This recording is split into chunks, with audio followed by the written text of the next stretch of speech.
எல்லாருக்கும் வணக்கம் நண்பா. இன்றைக்கி வந்து பார்த்திங்கன்னா TNUSRB 2022க்கான வேக்கன்சி எப்போ வரும் அப்படின்னு சொல்லி அஃபிஷியலாக நம்ம வெயிட் பண்ணிகிட்டு இருந்தோம். அதாவது இந்த வருஷம் வந்து வேக்கன்சி அனௌன்ஸ்மெண்ட் பண்ணுவாங்க அப்படிங்கிறது தெரியும்.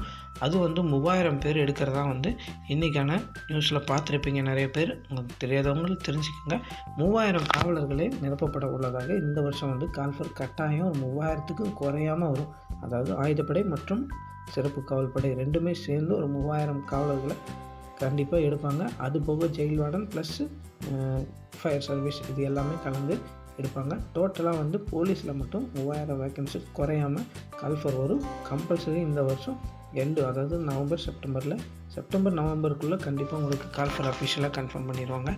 அதனால் நீங்கள் வந்து இப்போ இருந்தே நீங்கள் ரிட்டன் எக்ஸாமுக்கு ப்ரிப்பேர் ஆகுங்க. ரிட்டன் எக்ஸாம் தான் ரொம்ப ரொம்ப முக்கியம். இதில் என்னென்னா இப்போ நம்மளுக்கு அடுத்த ஸ்டேஜ் என்னென்னா தமிழ் எலிஜிபிலிட்டி டெஸ்ட் வந்து இதுக்கப்புறம் வைக்க போகிறாங்க. அதனால் தமிழ் எலிஜிபிலிட்டி டெஸ்ட்டு தான் ரொம்ப ரொம்ப இம்பார்ட்டன்ட். அதில் நீங்கள் பாஸ் ஆனீங்கன்னா மட்டும்தான் அடுத்துக்கான மெயின் எக்ஸாமுக்கு போக முடியும்.